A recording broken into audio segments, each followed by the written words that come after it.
A paz seja convosco, meus irmãos. Aqui é o seu amigo Pastor Cleverton em mais um devocional. Querido, a vida é como andar de roda gigante. Às vezes nós estamos lá em cima, mas em outro nós estamos lá embaixo. Jesus mesmo disse que no mundo vocês passariam por muitas aflições. Por isso hoje nós falaremos como andar sobre as tribulações da vida. Mas antes de iniciar o nosso vídeo, faça já a sua inscrição, ative o sininho, deixe o seu like, o seu comentário, porque isso é muito importante para nós. Querido, certa vez os discípulos de Jesus estavam no meio de uma grande tempestade no mar. Enquanto isso, Jesus estava em cima do monte orando. De repente, os discípulos começaram a gritar pedindo socorro a Cristo. Então Jesus, o herói dos heróis, ouviu a voz dos seus discípulos e logo veio ao encontro deles andando sobre as águas.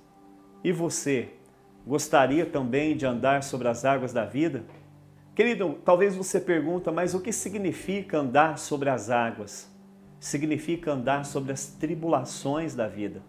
Mas aí surge uma segunda pergunta, mas como nós andaremos sobre as águas da vida?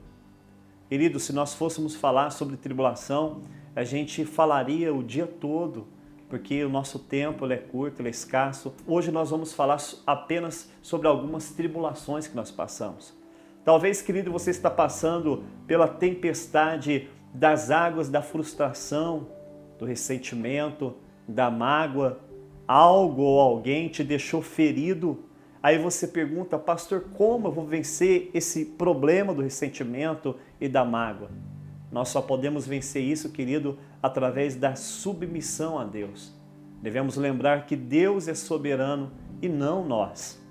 Querido, aqui na Bíblia, no livro de Marcos, capítulo 6, do versículo 30 ao versículo 34, nós vamos encontrar aqui uma passagem onde Jesus ele abriu mão do seu passeio, do seu descanso com os discípulos, para fazer a vontade de Deus.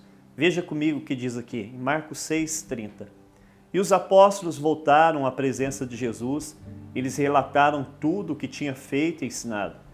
E ele lhes disse, venha repousar um pouco à parte no lugar secreto. Isso porque os discípulos não tinham tempo nem para comer, visto serem muitos que iam e vinham até Jesus.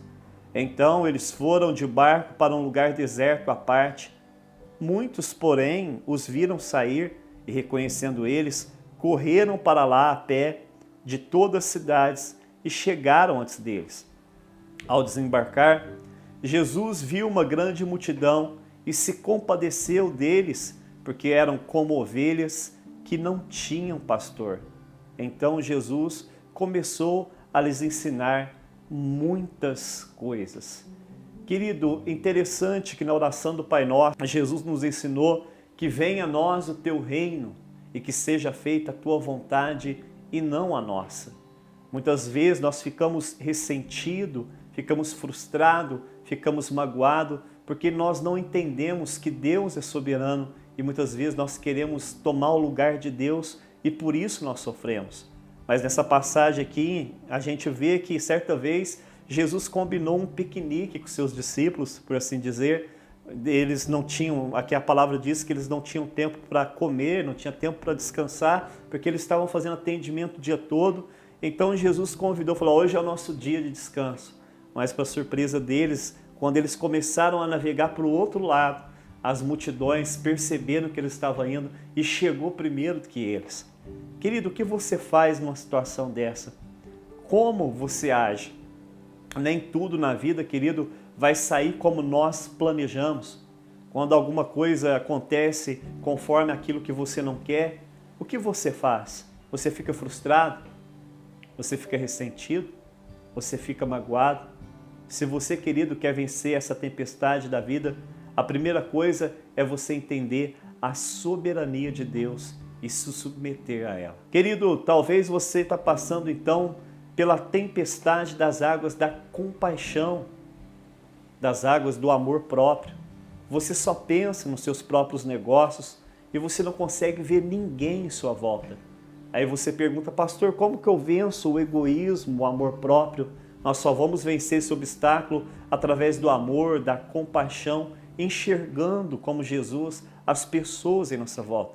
Aqui no texto que nós lemos em Marcos 6,34, nós vemos que Jesus, quando desembarcou ali com seus discípulos, eles estavam programando um passeio, mas Jesus viu aquela multidão e logo se compadeceu delas, porque diz o texto que Jesus via elas como ovelhas perdidas que não tinham pastor. Então, querido, nós só podemos vencer o orgulho, a autocompaixão, o amor próprio, quando nós nos compadecemos das pessoas em nossa volta. A palavra correta é que nós devemos ter empatia das pessoas, nós devemos nos colocar no lugar delas. Nós sofremos, querido, com autocompaixão, com amor próprio, é porque nós nos concentramos dentro de nós mesmos. Então, por isso, parece que o mundo gira ao nosso redor e nós esquecemos de enxergar que tem pessoas em nossa volta que estão sofrendo muito mais do que nós. Jesus certa vez contou no livro de Lucas sobre uma parábola do bom samaritano. Jesus disse que certa vez havia um homem judeu que ele estava caminhando em direção a Jerusalém, mas de repente ele foi assaltado, os assaltantes espancou ele, ficou como morto, caído no chão. E de repente passou perto dele um sacerdote que era um religioso. Ele viu aquele homem que era judeu caído no chão e passou de longe. De repente passou também um levita que viu seu companheiro amigo caído no chão, também passou de longe. Eles não tinham amor às pessoas, eles não tinham compaixão. Mas a palavra do Senhor disse que passou um samaritano. O samaritano era inimigo de judeu, mas aquele samaritano tinha um bom coração. Aquele samaritano, ele não olhou para as questões, as suas indiferenças, mas ele se concentrou no seu amigo que estava caído no chão. Ele não estava interessado na nacionalidade dele, se ele era judeu e que ele era samaritano. Querido, naquele momento, aquele homem, a Bíblia diz que aquele homem pegou aquele judeu, cuidou dele, levou para a hospedaria e ficou toda a noite cuidando dele. Então, para finalizar esse ponto, como nós vencemos o egoísmo? Através da compaixão ao nosso próximo. A terceira água, querido, tempestade que talvez nós estamos passando, talvez você está passando pela tempestade das tentações e das tribulações. Você sempre, querido, cai em tentação e quando surge aí uma tribulação, logo você fica desesperado. Aí você fala, pastor, como eu vou vencer esse obstáculo da tentação e da tribulação? Jesus nos ensina que o remédio para isso é a vigilância e a oração. Se você abrir a sua Bíblia comigo no livro de Mateus, capítulo 26, nós vamos encontrar aqui Jesus participando da última ceia com seus discípulos. Então logo Jesus avisou os seus discípulos, depois de cantar um cântico, Jesus avisou eles sobre as tentações e as tribulações que logo eles enfrentariam. A Bíblia diz que Pedro e os discípulos não se prepararam para aquela batalha espiritual. Enquanto Jesus foi orar, Pedro, Tiago e João foram dormir. Querido, no livro de Efésios, capítulo 6, versículo 13, o apóstolo Paulo fala sobre uma grande batalha espiritual e ele nos convida a nos revestirmos de toda a armadura de Deus através da oração. Então, querido, nesse texto em si, Jesus nos ensina que existe um mundo espiritual, existe uma batalha espiritual, existe um reino espiritual que age no reino físico. As tentações, querido, lá no livro de Tiago diz que cada um é tentada pela sua própria cobiça. Depois que nós cobiçamos alguma coisa, o Tiago diz que nós somos enganados pela nossa própria cobiça, mau desejo, então dá luz ao pecado que gera morte, afastamento espiritual de Deus.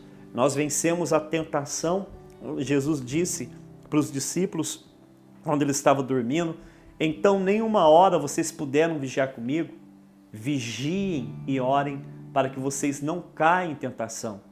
O espírito, na verdade, está pronto, mas a carne é fraca. Então nós vencemos a tentação através da vigilância e da oração. Querido, não se entregue à tentação, mas vigie, fuja dela.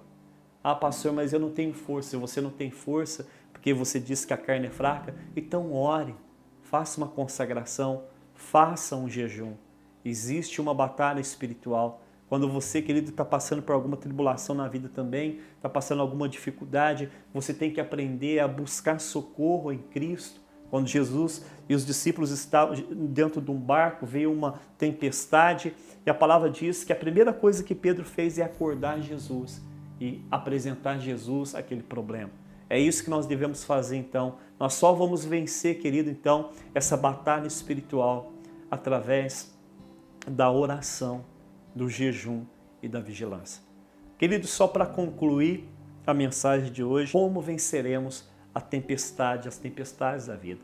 Nós só vamos vencer essas tempestades quando, de verdade, de coração, nós nos tornarmos filhos obedientes de Deus, como nosso modelo, o nosso Senhor Jesus Cristo. Deus abençoe vocês e até a próxima, se assim Deus permitir.